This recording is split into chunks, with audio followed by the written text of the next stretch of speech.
கிராமத்து பூதம் ஒரு சிறிய அமைதியான கிராமம். பச்சை பசுமை பரப்பும் வயல்கள், அதற்கு நடுவில் மெல்ல ஓடும் ஓடை, அந்த ஓசையுடன் கலந்து காற்றில் பறக்கும் பறவைகளின் குரல்கள். ஆனால் இந்த எல்லா இயற்கை அழகுகளையும் மிரட்டும் ஒன்று அந்த கிராமத்தில் இருந்தது: பாழடைந்த பழைய மணிக்குடி. இந்த மணிக்குடி பற்றி மக்கள் சொல்வது என்னவென்றால், அங்கே பூதம் இருக்கிறதாம் என்பதே. அந்த வீட்டை எதிர்பார்த்து செல்லும் எந்த ஊரவர்களும் இரவுகள் குளிர்ந்து போகும் அனுபவங்களைப் பற்றி கூறுவார்கள். கதவுகள் தானாகவே திறந்துவிடும், மரங்களின் கிளைகள் அசையாமல் இருந்தாலும் உள்ளே கரகரத்த சத்தங்கள், குழந்தை சிரிப்புகள். இவையெல்லாம் அந்த வீட்டின் மர்மத்தை உணர்த்தும். அந்த கிராமத்தில் அரவிந்த் என்ற பையன் இருந்தான். அவன் நம்பிக்கையாளன், ஆனால் சற்று துணிச்சலானவனாகவும் இருந்தான்.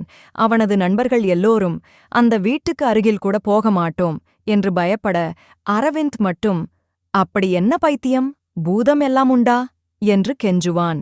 ஒரு நாள் அவன் நண்பர்கள், நீ நிஜமாவே பூதம் இல்லன்னு நம்புறியா? அப்போ அந்த மணிக்குடிக்குள்ள போய் 1 மணி நேரம் உட்கார்ந்து வா, அப்புறம் நாம உன்ன தைரியசாலி அப்படின்னு ஒத்துக்கொள்றோம் என்று சவால் விட்டார்கள். அரவிந்த் சவாலுக்கு உடனே ஒத்துக்கொண்டான்.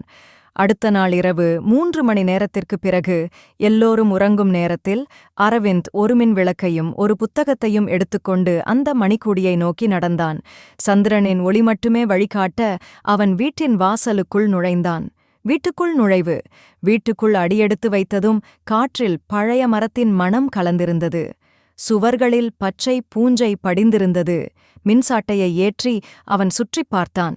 ஓடிக்கொண்டிருந்த சுவரின் ஓவியங்கள் எல்லாம் நீண்ட காலமாக பழமையாகி இருந்தன. மரத்தால் செய்யப்பட்ட மெத்தைகள் அனைத்தும் உடைந்து கிடந்தன. அரவிந்த் மெல்ல மேல் மாடிக்கு ஏறினான். ஒவ்வொரு படிக்கட்டும் ஒலி எழுப்பியது, கரரர் என்று. அந்த ஒலி மட்டும்தான் அந்த வீட்டின் மர்ம அமைதியை தகர்த்தது. மேலே சென்று ஒரு அறைக்குள் நுழைந்தான். அங்கிருந்த பழைய இருக்கையில் அமர்ந்து புத்தகம் வாசிக்கத் தொடங்கினான். மர்மம் ஆரம்பம். நிமிடங்கள் கழிந்தன. முதலில் எல்லாம் அமைதியாக இருந்தது. ஆனால் திடீரென்று எங்கிருந்தோ குழந்தை சிரிப்பு கேட்டது.